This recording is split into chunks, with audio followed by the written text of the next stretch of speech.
Vamos lembrar, o inesperado sucesso de Eles Não Usam Black Tie provocou uma mudança radical nas coisas do Arena. Era uma procura interminável para se fazer o nosso teatro. Mas por que nosso teatro? Vai me dizer que antes não havia um modo brasileiro de fazer teatro? Num certo sentido, não. Olha, veja bem, os diretores estrangeiros que vieram aqui para o TBC, eles de uma certa forma impuseram um jeito europeu de representar. Olha só, Adolfo Celli, Ruggero Jacobi, Luciano Cialci, Zimbinski, Alberto da Versa, Gianni Ratto. Mas e daí? Era natural que o pessoal do Arena também se preocupasse com esse aspecto, entende? Um jeito brasileiro de representar o brasileiro como ele é. Vida, minha vida, olha o que é que eu fiz. Deixei a apatia mais doce da vida na mesa dos homens, de vida vazia, mas vida ali, quem sabe, eu fui feliz. Vida, minha vida, olha o que é que eu fiz. Verti minha vida nos cantos, na pia, na casa dos homens, de vida vadia, mas vida ali, quem sabe, eu fui feliz.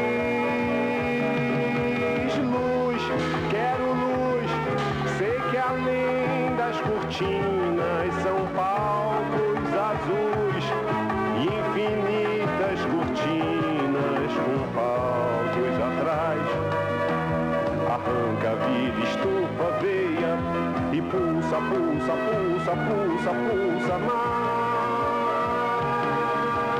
mais, quero mais, nem que todos os barcos recolham ao cais, que os faróis da costeira me lancem sinais.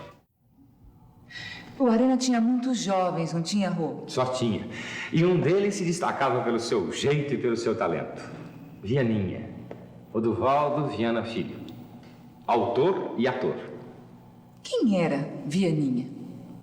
Vianinha era um sujeito alto, magro, sisudo, que queria fazer teatro sério, mas ele era muito divertido. O Vianinha era um dos templários do Arena. Olha, Vianinha, ele era uma pessoa... No começo, quando eu entrei em contato com Vianinha, eu custei a penetrar na intimidade dele. Ele era um pouco fechado, mas percebia-se assim uma força muito grande, um ser humano assim tremendo. A gente sentia que ele era muito inteligente, ele era muito sentimental. Eu chego a ficar assim comovida realmente em pensar nele, sabe? Porque nós convivemos foi mais ou menos de 56 a 60, 61, mais ou menos, convivemos diariamente e nos tornamos assim mais ou menos irmãos. A gente tem a impressão de que o Vianinha sabia que ia morrer, embora ele nunca tivesse dito isso, embora ele tivesse um amor imenso pela vida. Mas ele tinha uma pressa tão grande de alcançar os objetivos dele, que ele estudava muito, ele trabalhava intensamente, ele não se lembrava nunca de comer. E agora eu vou falar do Vianinha colega, não do Vianinha profissional, do Vianinha homem, do Vianinha amigo, do Vianinha delicadíssimo, uma pessoa incapaz de ter um gesto, um olhar indelicado para um colega. Muitas vezes algum colega tentava agredi-lo, alguma briga, alguma coisa, principalmente Chico de Assis, que sempre foi um cara muito briguento, muitas vezes tentou brigar com o Vianinha, não conseguia, ninguém conseguia ofender o Vianinha e tocar, e ele também, em troca, ele não tinha capacidade para para ofender, para magoar um colega, no mínimo que fosse. Guarnieri, quem era o Vianinha do Teatro de Arena? O Vianinha era um louco, como todos nós, né? Era um dos mais combativos, dos mais dedicados, né? Estavam lá preocupadíssimos com o teatro, preocupadíssimos com a cultura do nosso país, com uma visão política ampla e correta, né? Um homem que não parava de discutir o tempo inteiro e que foi o companheiro decisivo, eu acho, naqueles tempos aí, iniciais, até a ida dele para o Rio de Janeiro, onde ele continuou o trabalho dele brilhantemente, formando todo um movimento que não existia ainda no Rio de Janeiro neste sentido. O Vianinha é um dos grandes responsáveis, né, pela criação no Rio de Janeiro de um movimento teatral semelhante ao que existia em São Paulo. Olha, um problema grande, foi um dos grandes problemas que Guarnieri e Vianinha enfrentaram, era desentortar prego. Porque a gente não tinha dinheiro para comprar prego novo. Então a gente pegava um monte de prego enferrujado, velho, e passava tardes desentortando prego. E era uma glória. Desentortar prego com Guarnieri e com Vianinha era uma glória. Quem era Vianinha? Meu Deus. É engraçado dizer agora quem era a Vianinha, né? Quem é o Vianinha agora e quem era o Vianinha. Sabe, na época, ele era um garoto de 20 anos, como a gente, acreditando nas mesmas coisas, fazendo... Meu Deus, ele era tão palhaço, ele era tão engraçado. Era um garoto acreditando nas mesmas coisas que a gente, fazendo as coisas juntos, sabe? O primeiro salto que a gente deu foi esse, quer dizer, o primeiro salto foi a criação do laboratório concomitante com a busca de um estilo brasileiro de interpretar. Quer dizer, eu me lembro que naquela época havia atores que, conversando com você no bar, eles falavam como todo mundo. Agora, quando eles subiam no palco, eles começavam a declamar como se fossem italianos, entende? Porque todos os diretores eram italianos. Então, eu me lembro não, porque eu não era nascido, até 1930, aqui no Brasil, para falar no palco, para fazer teatro, o ator tinha que falar com a prosódia portuguesa de Lisboa, né? Então, quer dizer, a língua oficial do teatro era o português lisboeta. Então, suponha que houvesse uma peça que entrava um caipira, mas o caipira não podia falar caipira, porque não ficava bem falar português brasileiro no teatro. Então, no teatro tinha que se falar lisboeta. Então, entrava um caipira em cena e com o maior sotaque do Rocio, né? O maior sotaque lisboeta. Foi o Oduvaldo Viana Pai que fundou, se não me engano, foi em 1930, um grupo de teatro que tinha o seguinte slogan: o primeiro teatro brasileiro com prosódia brasileira, porque até então era todo mundo que falava português. E com o TBC tinha voltado a acontecer a mesma coisa. Eram teatros espetáculos brasileiros com prosódia italiana. Então, essa primeira etapa do Arena foi, de certa forma, uma reprodução do Oduvaldo Viana Pai, que foi o primeiro teatro brasileiro pós-TBC com prosódia brasileira. Mas, além da prosódia, nessa primeira fase, Ratos e Homens e Júnior e Pavão, havia prosódia brasileira. Mas, além da prosódia, não havia tanto mais brasileiro. Havia o estilo de interpretação, tudo isso. Mas os temas não eram brasileiros. O Júnior e Pavão era outro problema irlandês, o Ratos e Homens, uma coisa americana. Quer dizer, havia sempre coisas que podiam também se relacionar, se enraizar na realidade brasileira, mas era muito distante. Então, com o seminário, que foi o segundo lance que a gente fez, nós passamos a tratar dos problemas especificamente brasileiros. Agora, a verdade é que, como sempre, né, o teatro não podia ter uma peça de pouco público, né, que ele não se aguentava, né? O teatro não tinha reservas, né, financeiras, nem financeira, nem econômica, coisa nenhuma, para se aguentar. Então, logo depois do Júnior Pavão, o Arena retorna ao seu velho repertório, né? O repertório das peças mais acessíveis, mais simples, mais digestivas, as comédias, aquele negócio. Então houve um retorno a esse tipo de repertório. E o que passa a acontecer? Não, o que passa a acontecer é que, apesar de alguns êxitos, né, que serão entremeados por não êxitos, o teatro começa a entrar numa crise cada vez mais aguda. A crise chega a um ponto que o teatro não consegue manter nem mesmo as suas criaturas mais próximas.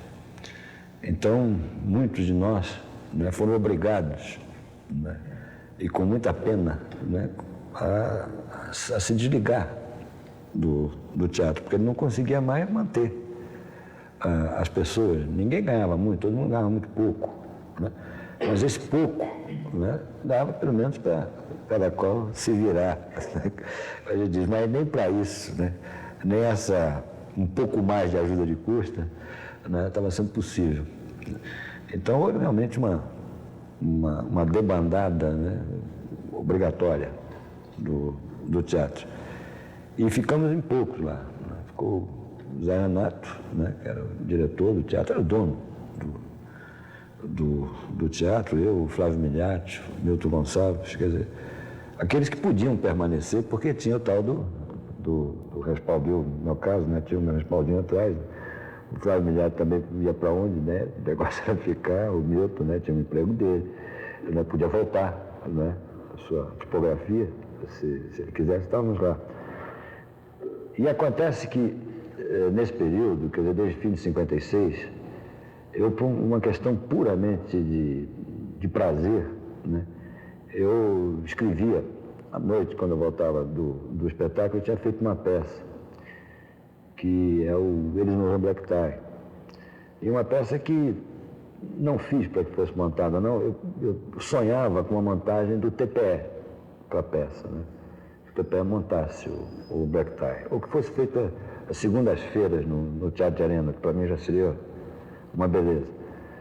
Mas eu acho que nenhum sujeito que escrevesse para teatro naqueles tempos, né, ia pensar de ver sua peça montada assim, profissionalmente, não, porque o autor brasileiro era considerado realmente de segunda classe e tal, fora alguns casos, né, como o do Jorge Andrade, que tinha feito a Escola de Arte Dramática, né, foi montada a moratória no Teatro Maria de la Costa, né, mas eram considerados não de público, né, não tinha público para o autor brasileiro, só o autor estrangeiro é que podia fazer frente à necessidade de venda de ingresso. Mas naquela situação de crise aguda que o Arena estava atravessando, o Zé Renato nos chamou e disse que não tinha outro jeito senão fechar o teatro, mas que não queria fechá-lo sem, pelo menos, mostrar o que poderia ser o Teatro de Arena se tivesse condições, se realmente tivesse alguma ajuda maior. Então, queria montar o Black Tie, a peça de um jovem sobre um tema brasileiro, urbano, e vamos fechar o teatro com essa peça nacional, que pelo menos não será tão melancólica essa morte, né? E fez. Eu achei que estava ótimo, perfeito, vamos lá, vamos embora, vamos fazer, eu acho perfeito. Então, chamou-se um elenco que gostava da peça, e foi montado o Black Tie, né? E se não quando, desde a estreia, foi uma comoção muito grande no público, o teatro começou a lotar e superlotar diariamente. A coisa teve uma repercussão muito grande. Através do Eles Não Usam Black Tie, nós conseguimos, inclusive, ter as condições para chamar as pessoas novamente para dentro do teatro. E dali realmente foi um ponto de partida para todo um trabalho posterior. O departamento pessoal, estou falando em demissão. Mas quais foram? Eu não sei muito bem não, mas o Onofre, o Mafra e o Tito estão no meio do bolo. Mas vamos saber se direito. Eu vi bem que tu ainda há pouco estava falando em greve. Pelo amor de Deus, Otávio, não me venha com confusão de novo, Otávio. Ô, Tião, onde é que você vai? Pera lá, Tião. Tu é filho do Otávio. Tu não vai dessa mancada, não. Pô, a greve é defesa do direito. Não tô afim de defender esse direito, não. É greve! Tá quebrando meu braço! Tá quebrando! Vou lá! É isso que eu trabalhar, vou embora! Eu gosto do meu pessoal. Mas eu preferi ter o desprezo deles a estar me arriscando a ver minha mulher sofrer como minha mãe sofre, pô. Como todo mundo aqui sofre. Vai embora. Olha, sem mais nada, tá? Sem noivado, sem casamento, sem porcaria nenhuma. Com licença. Eu queria conversar com o senhor. Comigo? É. Pode falar. Papai. Me desculpe. Teu pai ainda não chegou. Ele deixou um recado comigo. Mandou dizer para você que ficou muito admirado e que se enganou. E pediu para você tomar outro rumo, porque esta não é casa de pura greve. Eu vinha me despedir e dizer só uma coisa. Não foi por covardia. Teu pai me falou sobre isso. Ele também procura acreditar que não foi por covardia. Ele acha que você até que teve peito. Furou a greve e disse para todo mundo, não fez segredo. Não fez como o jesuíno que furou a greve sabendo que estava errado. Ele acha, o teu pai, que você ainda é mais filho da mãe. Um traidor dos seus companheiros e da sua classe. Mas um traidor que pensa que está certo. Não um traidor por covardia, mas um traidor por convicção. Eu queria que o senhor desse um recado a meu pai. Vai dizendo. Que o filho dele não é um filho da mãe. Que o filho dele gosta de sua gente. Mas que o filho dele tinha um problema para resolver. E quis resolver esse problema da forma mais segura. Que o filho dele é um homem que quer bem. Teu pai vai ficar mais irritado com esse recado, mas eu digo, teu pai manda um outro recado para você. Ele acha que a culpa de pensar desse jeito não é só sua. Teu pai acha que tem culpa. Diga a meu pai que ele não tem culpa nenhuma. Se eu tivesse te educado mais firme, se eu tivesse te mostrado melhor o que é a vida, tu não pensava em não ter confiança na tua gente. Meu pai não tem culpa. Ele fez o que devia. O problema é que eu não podia arriscar nada. Eu preferi ter o desprezo do meu pessoal para poder querer bem como eu quero querer, a estar arriscado, a ver minha mulher sofrer, como minha mãe sofre, como todo mundo nesse morro sofre. Teu pai acha que tem culpa. Tem culpa de nada, pai! Deixa ele acreditar nisso, senão ele vai sofrer mais ainda. Ele vai achar que o filho dele se emporcalhou sozinho. Ele vai achar que o filho dele é um safado de nascença.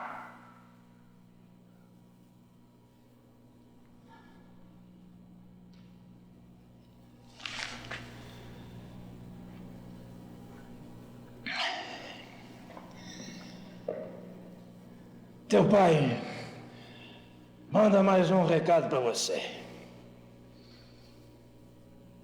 Diz que você não precisa aparecer mais. E deseja boa sorte para você. Diga a ele que vai ser assim. Não foi por covardia e não me arrependo de nada. Tua mãe, talvez, vai querer falar contigo. Até um dia. Até um dia.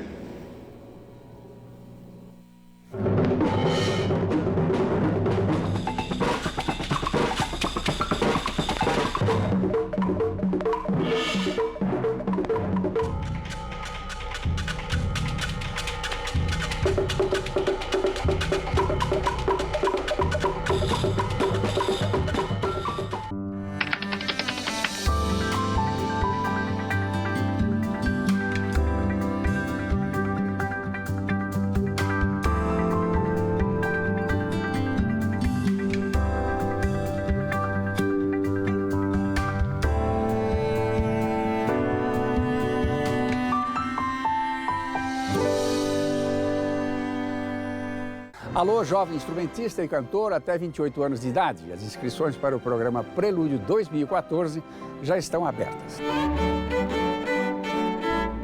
Não perca a oportunidade de se apresentar com uma grande orquestra sinfônica regida por mim e concorrer a prêmios internacionais. O programa Prelúdio 2014 já tem suas inscrições abertas. Entre em contato conosco através do nosso site.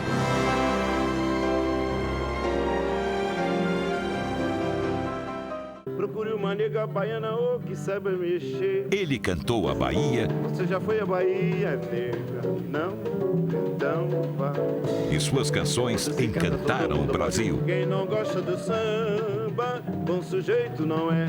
No centenário de Dorival Caymmi, um MPB especial histórico. Acontece que eu sou baiano, acontece que ela não é. É nesta quinta, 11h30 da noite. Já fiz o meu programa para esta noite.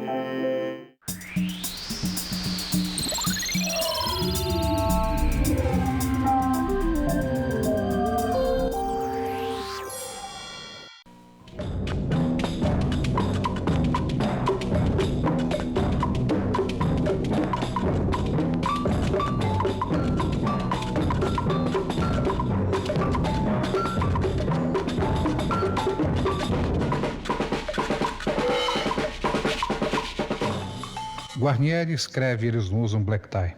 Exato. Eu quero que você nos descreva o laboratório que começa a surgir a partir desse momento no Teatro de Arena de São Paulo.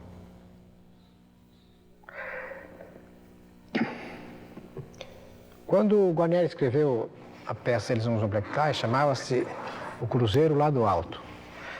Foi me apresentada pelo Raimundo Duprá, foi me trazida a peça pelo Duprá, e eu me entusiasmei desde logo pela peça. Mas o problema do título é que estava pegando mal. Então a gente procuramos discutir isso com o Guarnieri e tal, e um dia ele apareceu com esse título, Eles Não Usam Black Tie. Eu achei muito bom e imediatamente a gente resolveu fazer. Não, a gente já tinha resolvido fazer a peça, apenas discutimos o título. E a peça foi ensaiada rapidamente. Nós ensaiamos durante um mês a peça, porque nós tínhamos problemas de... eu não me lembro mais o que havia acontecido, mas nós estávamos numa dificuldade econômica muito grande na ocasião e nós precisávamos estrear essa peça logo. Ensaiamos durante um mês a peça e estreamos.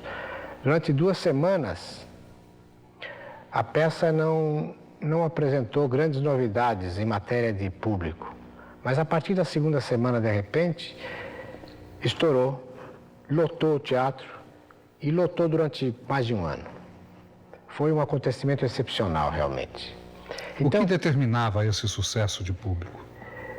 Bom, várias coisas. Eu acho que, em primeiro lugar, a temática da peça, que, de repente, discutimos assuntos palpitantes, atuais, brasileiros, numa linguagem brasileira, e os atores, pelo fato de nós termos trabalhado juntos durante já algum tempo, falavam uma linguagem comum, gestual comum.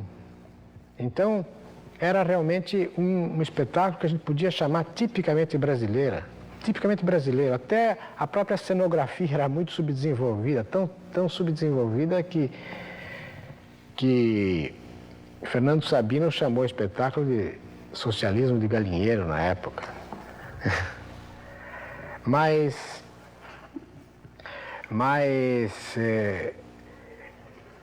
o cheiro do espetáculo era nosso. O ar, a maneira, o tempo de representação, o gesto, o ritmo. E as ideias que se debatiam, que eram debatidas, eram profundamente nossas. A Dona Barbosa compôs um samba especialmente para um trechinho da peça. Então, de repente, aquela peça se transformou na nossa grande bandeira. O que Black Tie provocou para o Teatro de Arena? Eu acho que provocou, sobretudo, um desejo por parte dos vários atores de escrever também a sua peça. Na verdade, muitos deles já tinham essa vocação. O Buoco, o diretor, era também autor.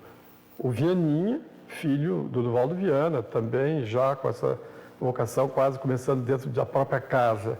O Guarnieri deu o primeiro exemplo.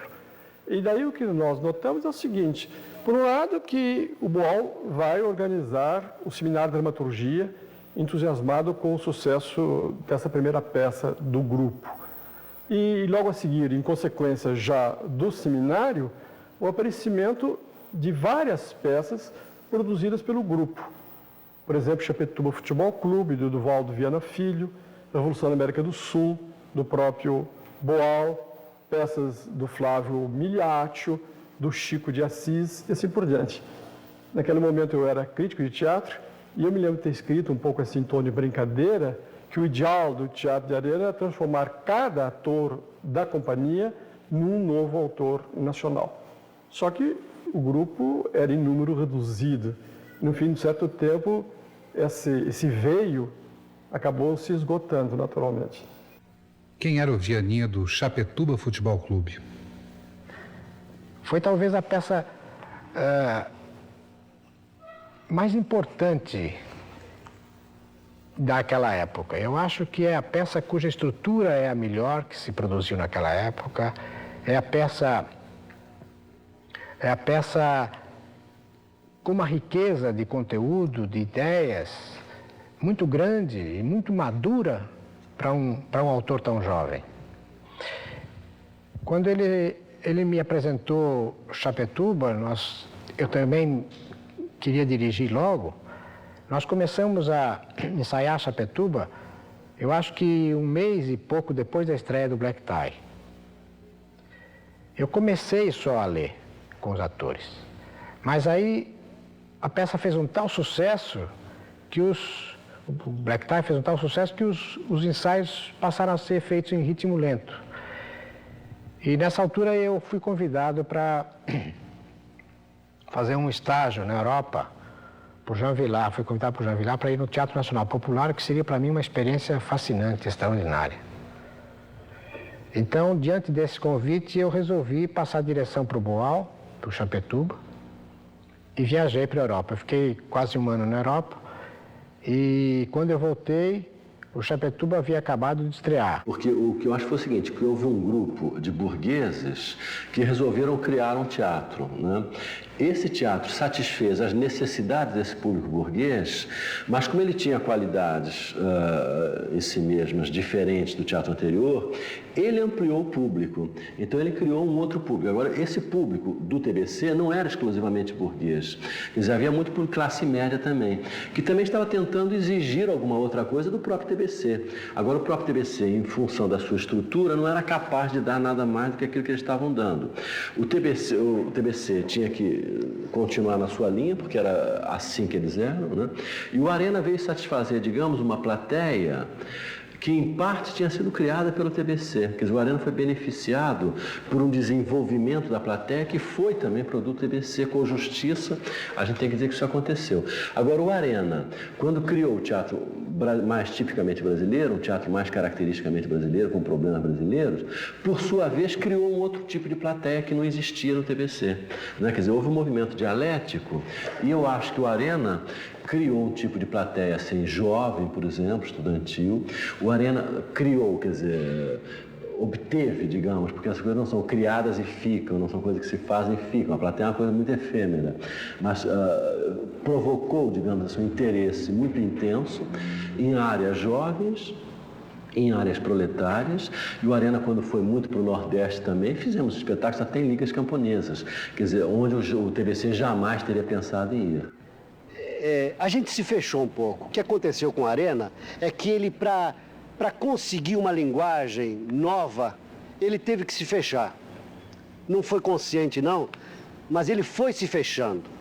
A gente não ia a festinhas, a gente não ia a bares.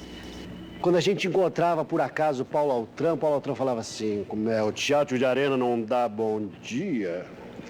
Então a gente, quer dizer, era isso, a imagem do Paulo reclamando, com a gente, era isso, exatamente isso, sabe? A gente se fechou.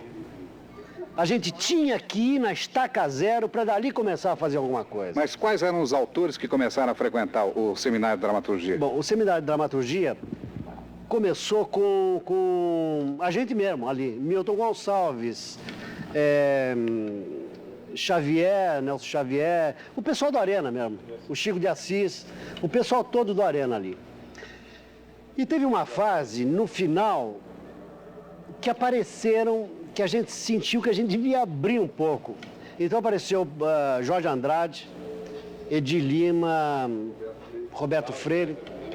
Mas isso incomodou um pouco a gente, não sei porquê, incomodou um pouco a gente. E a gente não conseguia discutir as peças deles da mesma maneira que discutia a nossa. Não sei porquê, até hoje, não sei porquê. Como é que surgiu o teu Pintado de Alegre? O meu Pintado de Alegre? Bom, eu achei que eu devia escrever uma peça também, né? Inclusive, eu acho que o fato de eu ter escrito o Pintado de Alegre deu um grande desenvolvimento no Teatro Nacional, por causa do seguinte, todo mundo falava assim, pô, se o Flávio escrever uma peça, eu também vou escrever. Bom, então eu escrevi, mas... O que era o Pintado de Alegre? Sabe o que é? É que a peça do Guarnieri, a gente sentia, a peça do Vianinha, o Chapecó Futebol Clube, a gente sentia, eu sentia que era uma experiência que ele tinha vivido. Então, eu pensei, bom, se ele viveu essa experiência, eu vivi outras experiências e comecei a analisar a minha volta, o que estava acontecendo à minha volta. Então eu chegava em casa, eu não chegava como eu chegava há 3 anos atrás. Eu chegava de uma outra maneira em casa. Como é que você chegava? Eu conversava com a minha mãe de outra maneira, entende? Eu ia descobrindo as coisas da minha casa. Eu descobria, por exemplo, quando eu pegava o trem lá para ir até minha casa, o meu paletó ficava todo cheio de furos das brasas que caía. Sua família morava em que lugar, Flávio? Morava em Vila Mazei. Então eu sentia que as brasas caíam e me queimavam o paletó, queimavam minha pele. Então, quer dizer, foi assim que fizeram a minha cabeça. Então eu comecei a analisar a minha volta, comecei a analisar a minha realidade. Então eu falei, pô, eu vou escrever uma peça. Eu tenho que escrever uma peça. Da maneira que sair, eu tenho que colocar isso no papel, eu tenho que mostrar com as pessoas. Se está todo mundo discutindo uma peça de teatro lá no seminário, eu vou discutir a minha. E eu conversei com o Milton Gonçalves também, ele morava no mesmo lado que eu. Porque no Teatro de Arena havia a seguinte divisão. Havia o estudante, a parte do estudante, que era o Vianinha, Guarnieri, Vera Guertio. Havia os intelectuais, que era o Boal, Nelson Xavier, que tinha vindo da Escola de Arte Dramática. Havia a televisão, a parte da televisão, que era o Chico de Assis, que tinha vindo da televisão. E existia a parte do proletário, que era eu e Milton Gonçalves. A gente vinha lá de Vila Mazei, não conhecia nada. Então o Milton também começou a escrever uma peça. E veio aquele negócio, se o Milton está escrevendo uma peça, eu também vou escrever. E o Milton pensava a mesma coisa, se o Flávio está escrevendo uma peça, eu também vou escrever.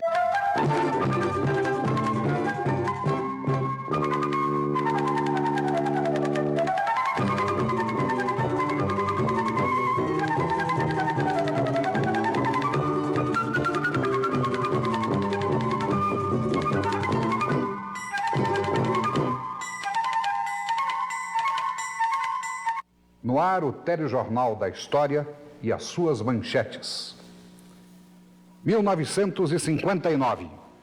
As forças revolucionárias tomam o poder em Cuba e derrubam a ditadura de Fulgêncio Batista.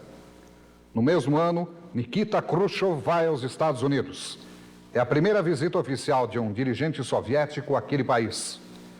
1960.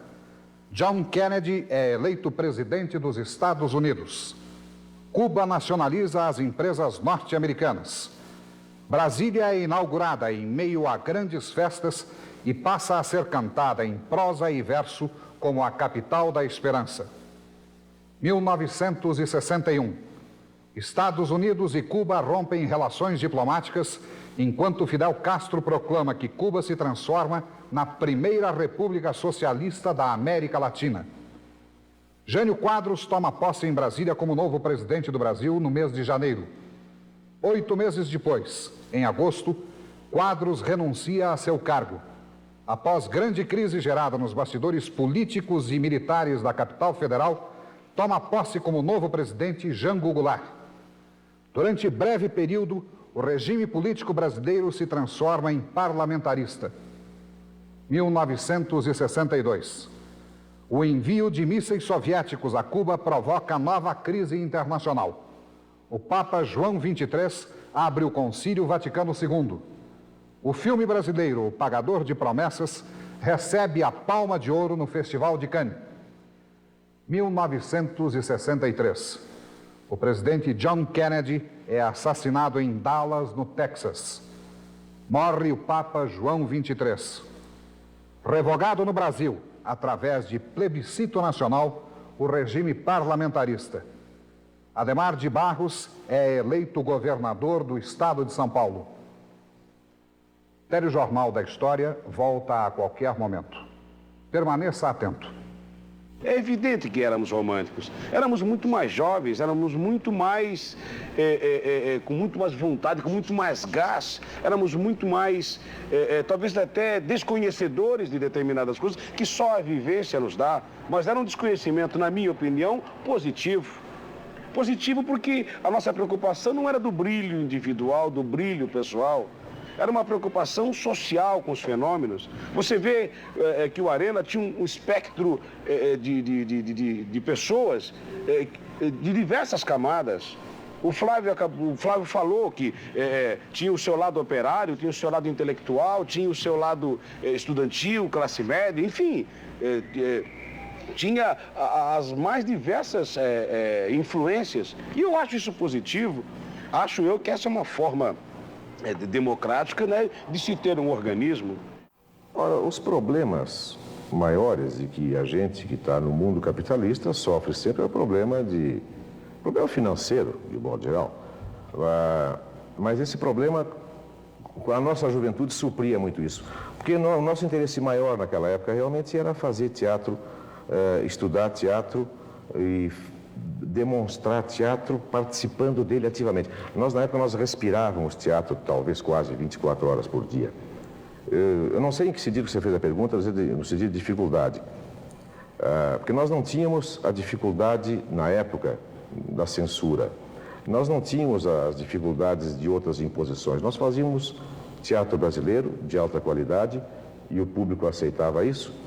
Às vezes tínhamos um pouco menos de dinheiro, às vezes um pouco mais de dinheiro, mas dificuldades realmente nós não tínhamos muita na ocasião, principalmente porque não havia a pressão da censura. Quer dizer, isso então nos deixava muito livre para a gente viver, porque nós vivíamos e deixávamos viver e fazendo um belo teatro, um belo trabalho naquela ocasião. Décio, o que foi o período de internacionalização dos textos dentro do Teatro de Arena? Acho que foi uma consequência imediata de um certo esgotamento daquele momento dos jovens dramaturgos do próprio grupo. Alguns obtiveram tanto sucesso, como o Guarnieri, que acabaram saindo no momento do Arena, pelo menos enquanto escritores. A segunda peça do Guarnieri foi feita no Teatro Maria de la Costa. Gimba. E a terceira foi feita no TBC, A Semente. Por outro lado, o Arena não podia continuar contando apenas com seus próprios elementos. Daí o Boal teve a ideia de continuar na sua campanha de nacionalização do teatro, mas já em outro terreno. Pegar as melhores comédias universais, ou algumas das melhores comédias universais, e representá-las de uma maneira tipicamente nossa. Isto é, com inflexões brasileiras, com toda a parte gestual. Isto é, não repetindo exatamente a lição do TBC, que também fazia peças clássicas estrangeiras. Porque o TBC procurava adequar o ator ao texto. Se o texto era inglês, representar como um inglês representaria, se a peça fosse francesa, da mesma forma. No Arena, não. Há uma adequação do texto estrangeiro ao ator nacional e, sobretudo, ao público nacional. E isto deu uma originalidade grande a muitos desses espetáculos e também uma qualidade literária bastante alta. O Teatro de Arena havia acabado. Em 1961, acabava esse Teatro de Arena. Quando o Arena monta o Testamento do Cangaceiro, que é exatamente a época que eu vou para São Paulo e estreio nessa peça tocando violão, porque não havia outro papel para fazer, então, mas tinha um lugar de violonista. Depois o Arena viaja para o Nordeste levando o Testamento do Cangaceiro e uma remontagem, uma quinta ou sexta remontagem de Revolução na América do Sul. Quando volta para o Rio de Janeiro, ele estava acabado, esse grupo tinha terminado, porque já estava esvaziado de todo o conteúdo que fizeram com que ele crescesse de 1956 até 1960. Então acabou o Teatro de Arena. Tanto que nessa ocasião, ele de alguma forma é devolvido ao Zé Renato. E o Zé Renato, então, quer dizer, tem que recorrer, naturalmente, a repertório internacional. E tinha nas mãos uma peça que ele tinha montado aqui no Rio com Teresa Raquel. Quer dizer, o Zé Renato, inclusive, havia, de alguma forma, entregado o Teatro de Arena a esse colegiado, né? Reassume o Teatro de Arena quando acaba. Ele, de certa maneira, ele desapareceu, quer dizer, não existia mais Guarneiro, não estava mais, Guarneiro estava já trabalhando fora, quer dizer, desde Gimba, Guarneiro saiu do Arena e ficou trabalhando fora do Teatro de Arena, né? Não havia mais Vianinha, não havia mais o Chico, não havia o Flávio, enfim. Perdia, assim, grande parte da sua expressão. Então, Zé Renato tinha nas mãos o quê? Os Fuzis da Senhora Carraro, que é uma montagem que ele havia feito com Teresa Raquel aqui, que de repente podia montar no Teatro de Arena, usando aquela casa que de repente estava na mão dele de novo, né? Tinha uma ideia da montagem da Mandrágora, do Maquiavel. Era um texto que já existia, estava até traduzido pelo Mário da Silva. Então poderia ser feito. Então o Zé Renato, quer dizer, agiu apenas movido pelo senso prático de um homem de teatro, quer dizer, que o teatro precisa de repertório, precisa de peças. Acabou, quer dizer, secou a fonte da dramaturgia brasileira, aquela dramaturgia nascente do Arena, que ela agora se concentrava no Centro Popular de Cultura.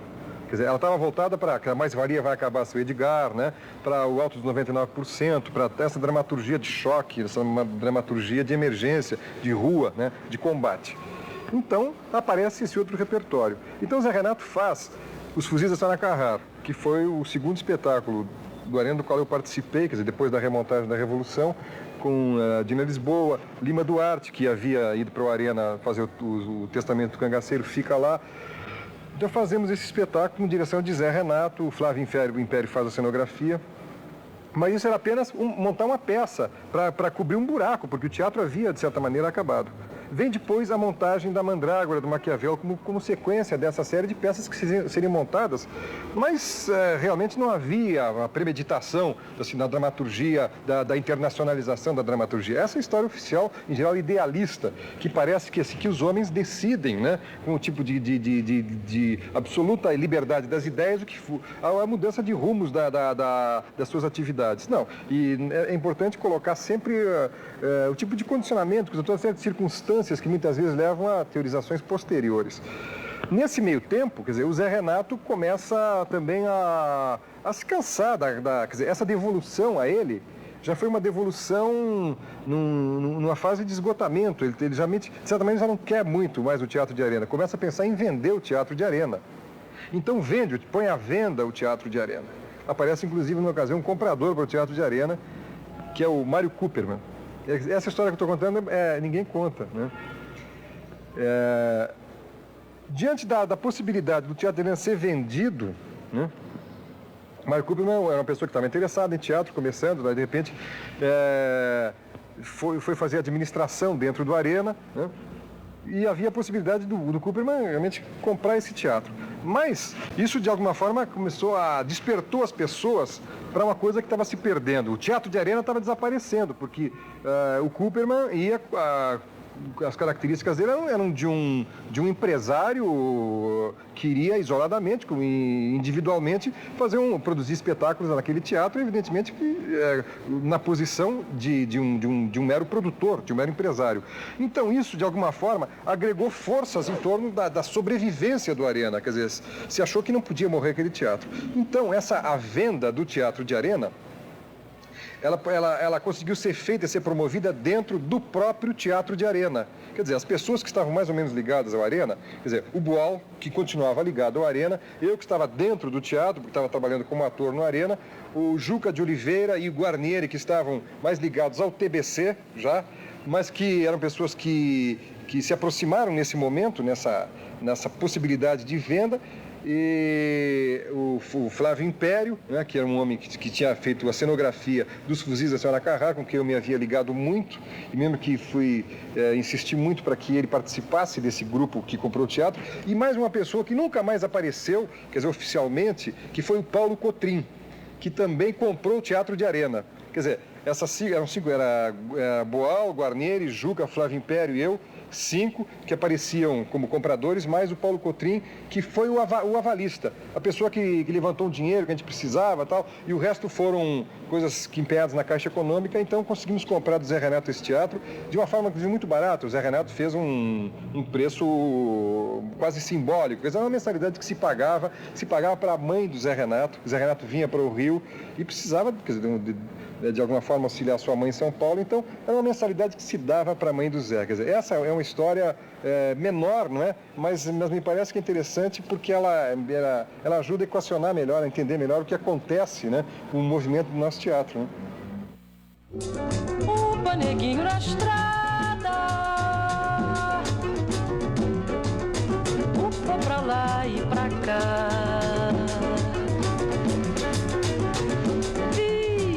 Coisa mais linda. Um piloto de Fórmula 1 está arriscando a vida, queira ou não. Lógico, você não senta no carro achando que você vai dar uma pancada e vai se quebrar. Mas você está arriscando a sua vida. No Roda Viva, o eterno ídolo do Brasil. A maior motivação que qualquer esportista pode ter é a admiração e o afeto das pessoas. Em especial das crianças, porque elas são puras. Um piloto à frente dos adversários. Um homem à frente de seu tempo. Não existe mérito de uma pessoa, hein, na Fórmula 1. O mérito existe de uma equipe. Seu coração vai bater acelerado num programa histórico com Ayrton Senna. Nesta segunda, 10 da noite. Vai ficar sempre guardado aqui, né? Segunda, 00h30. Je voulais savoir l'adoption. Enfin, les gens qui adoptent donnent combien? Quando a necessidade. Renan? Il est où, Jimmy? J'ai vendu. Fala mais alto que a dignidade. Regarde. L'argent. C'est pour nous.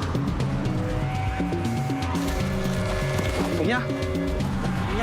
A Criança, filme vencedor da Palma de Ouro, na Mostra Internacional de Cinema na Cultura.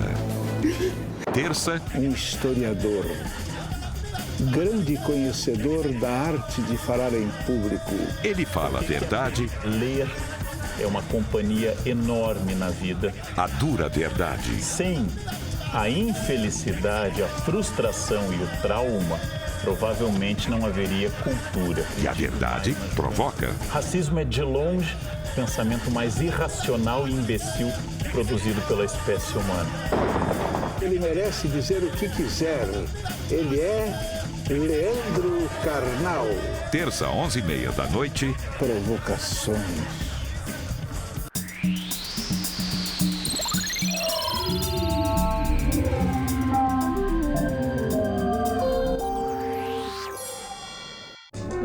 Neguinho na estrada,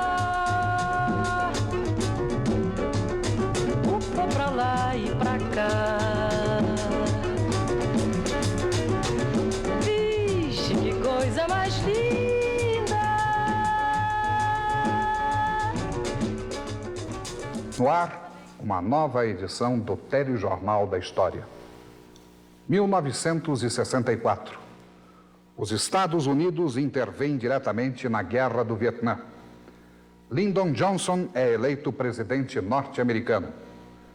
No Brasil, movimento militar depõe o presidente Jango Goulart, que foge para o Uruguai. Assume interinamente a chefia do governo o deputado Ranieri Mazzilli. Pouco depois, o poder passa para o general Humberto de Alencar Castelo Branco. É anunciado o primeiro ato institucional e são divulgadas centenas de cassações de antigos líderes políticos e sindicais. Também em 64, a peça Vereda da Salvação, de Jorge Andrade, encerra as atividades do Teatro Brasileiro de Comédia. Ainda em 64, vai ao ar a telenovela O Direito de Nascer, obtendo grande êxito de audiência em diversas capitais do Brasil. 1965. extintos por força de decreto todos os antigos partidos políticos do Brasil. São criados ainda por força de decreto a Arena e o MDB. Telejornal da História volta a qualquer momento. Permaneça atento. Nós fazíamos um teatro social, representávamos em sindicato, às vezes. Nós tínhamos iniciado o Centro Popular de Cultura, fazíamos teatro em bairros. Então, o pessoal confundia muito essa ação com uma ação política.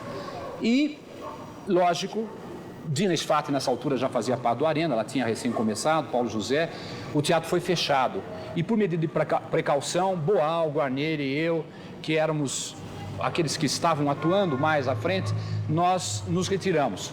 Nessa época, até Guarneri e eu viajamos, fomos à Bolívia, demos aula em Santa Cruz da Sierra, Cochabamba e mesmo La Paz, nós íamos iniciar até um curso. Essa é a razão pela qual eu saí do Arena. Saímos porque o tempo ficou muito quente naquela oportunidade. O que foi o período dos musicais dentro do Arena? Aí já foi um pouco uma resposta a uma nova situação política. O Arena era um grupo de esquerda. Depois de 1964, teve certas dificuldades para falar com a clareza que o grupo desejaria. E uma das saídas foi dizer certas coisas nas entrelinhas. E eu creio que, nesse sentido, um musical como Arena contra Zumbi e também como Arena contra Tiradentes, esses musicais foram importantes porque a música fazia passar muita coisa que o texto não podia dizer. Além disso, estava chegando também naquele momento no Brasil uma geração extremamente talentosa e que o Arena teve a sabedoria, a inteligência de captar esses elementos, de novos compositores, de novos cantores, e tudo isso enriquecia o espetáculo, enriquecia a representação. Portanto, eu vejo essa fase do Arena como um lado continuando a linha de teatro engajado, de teatro político. Por outro lado, já quebrando as normas tradicionais da dramaturgia, procurando novas normas, em parte influenciadas por Bertolt Brecht, pelo teatro épico, mas também aproveitando muito o elemento jovem que estava surgindo naquele momento no cenário brasileiro. Zumbi. Bom, Júlio, você me pede para eu ser um pouco mais objetiva. Eu confesso que é muito difícil para mim. Vou te explicar por quê. O Arena tem vários sentidos, significados, importância.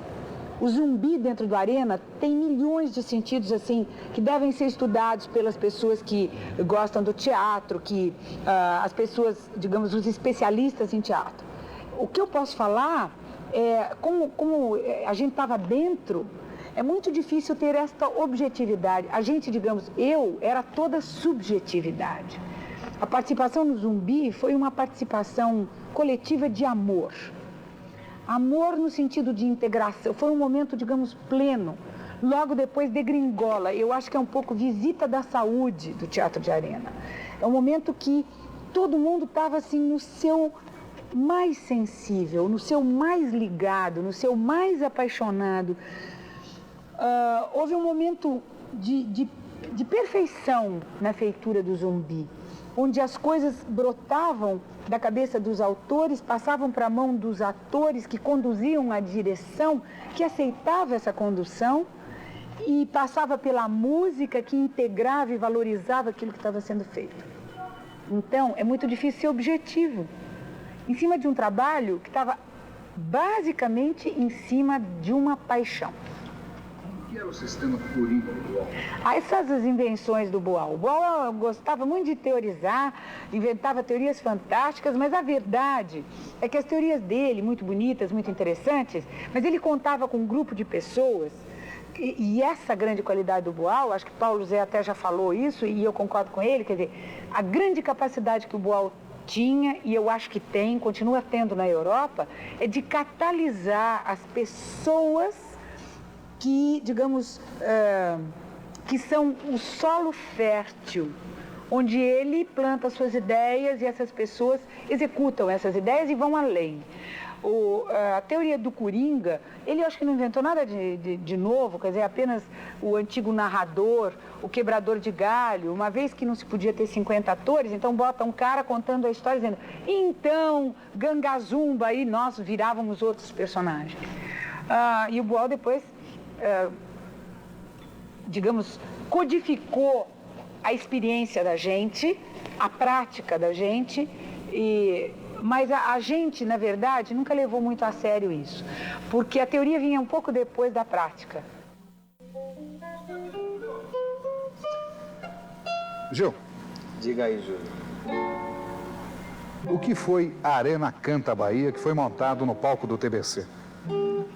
Bom, primeiro que tudo, assim, para dar a impressão do que eu teria como visão histórica da coisa, porque já se vão quantos anos nisso? Bom, a Arena Canta Bahia foi o espetáculo que lançou o grupo baiano, como grupo, né, aqui no Sul. Então, historicamente, nesse sentido, foi o Arena Canta Bahia, já sei que se nada tivesse tido como importância, já teria essa, né? Você, Betânia? Eu, Betânia, Gal, Costa, Tom Zé, que está por aqui até hoje, Pete, que depois se desgarrou, e outros músicos daqui de São Paulo e tudo, Carlinhos Castilho. O que era o espetáculo? Hoje. O espetáculo era uma tentativa de ver um grupo nordestino, digamos assim, um grupo do interior, um grupo de uma região, digamos assim, não primaz, ou primaz em outro sentido, mas não primaz no sentido da modernidade, da importância do grande centro urbano, etc, etc. Ou seja, de ver o retirante, era um grupo de retirantes que chegava e se introduzia, digamos assim, na sua forma de expressar a partir do seu sonho. Era o que o Boal, que era o diretor, Augusto Boal, chamava de o movimento onírico, o movimento do sonho.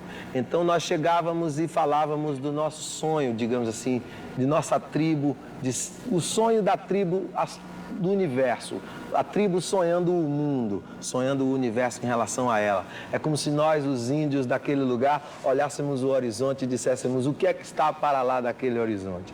Então era isso. Então eram músicas na época, cantávamos músicas como coisas de Caymmi e etc, coisas que falavam do sonho. O segundo movimento era um movimento lúdico, era um movimento em que nós já estávamos, era depois de já termos saído, já termos atravessado aquela primeira montanha, já termos ido para lá do outro vale, que era estar em São Paulo, estar no Sul, estar no Brasil, e aí cantávamos o que seria a nossa essência, o que seria a música básica daquela tribo, o que seria cantar o nosso canto. Então cantávamos a nossa brincadeira, cantávamos os sambas de roda, cantávamos o maculelê, cantávamos as cantigas que fazíamos ali em Salvador, toda aquela coisa. E um terceiro movimento, que era isso já muito em função, digamos assim, das prioridades intelectuais da época, a visão da importância do papel do artista e etc, etc, era a visão do Boal de como nós teríamos ganho consciência de mundo, consciência de universo, consciência global. E então era uma visão, essa terceira parte era onde nós cantávamos assim, as músicas de protesto, as músicas que denunciavam a miséria do Nordeste, as dificuldades, quer dizer, então era procissão, roda, coisas desse tipo. Dá para se recordar um pouquinho ao violão? Deixa eu ver. Qualquer coisa assim. Meu povo, preste atenção na roda que eu te fiz. Quero mostrar a quem vem aquilo que o povo diz. Podem falar, pois eu sei, eu tiro os outros por mim. Quando almoço, não janto, e quando canto é assim. Agora vou divertir, agora vou começar. Quero ver quem vai sair, quero ver quem vai ficar. Não é obrigado a me ouvir, quem não quiser me escutar. Por exemplo, isso era uma parte Era uma das músicas que eu cantava. Você fazia procissão também? Olha lá vai passando a procissão, se arrastando que nem cobra pelo chão. As pessoas que nela vão passando acreditam nas coisas lá do céu. As mulheres cantando tiram verso e os homens escutando tiram chapéu. Eles vivem penando aqui na terra, esperando o que Jesus prometeu. Conseguimos vender um espetáculo em Saint-Germain-en-Laye, que é, por coincidência, a terra do Debussy. Por coincidência? Não, sei lá por quê. Terra do Debussy. E fizemos lá, e depois fizemos 2 espetáculos em Marsella, uma quarta e numa quinta. E numa quinta-feira, às 11h30 da noite, uma boa hora para se terminar, o Arena terminou. Nunca mais existiu. Existe hoje lá onde a gente, na casa onde acontecia culturalmente o Arena, um teatro experimental, onde outros cometimentos culturais ocorrem todas as noites, que eu não conheço. Aí, quando foi 11h30, terminou o espetáculo, a gente saiu um pouco amargurado, tinha uma amargurazinha no ar marselhês, e eu hoje sei que era porque a gente sentia lá no fundo que era o último dia. Já tinha havido a Revolução de 68, o Arena era uma coisa totalmente improvável, impossível, os seus líderes todos fora do Brasil, né? Inclusive nós. Aí fomos para um bar, eu tomei uma pinga francesa lá, que é Calvados, com café, uma bebida de bandido. Sempre que eu pedia, o dono do bar olhava assim, e eu fazia a cara de marroquino, que eles odeiam, os franceses. Café Calvat. Bebi um café Calvat, teve uma briga no meio da rua. Aí eu perguntei para Antônio Pedro, onde é que você vai? Ele disse, eu vou para Toulouse ou Toulon, sei lá. Eu vou para aí, e você? Eu falei, eu vou voltar para Tupi, que eu tenho que fazer uma novela, a Fábrica, lá na TV Tupi. E voltei com a Bibi Vogel e nunca mais fiz o Arena. Foi aí que o Arena acabou, em Marsella, em 71. Vida, minha vida, olha o que é que eu fiz. Deixei a fatia mais doce da vida na mesa dos homens, de vida vazia, mas vida ali, quem sabe, eu fui feliz. Vida, minha vida, olha o que é que eu fiz. Verti minha vida nos cantos, na pia, na casa dos homens, de vida vadia, mas vida ali, quem sabe, eu fui feliz. Luz, quero luz, sei que além das cortinas são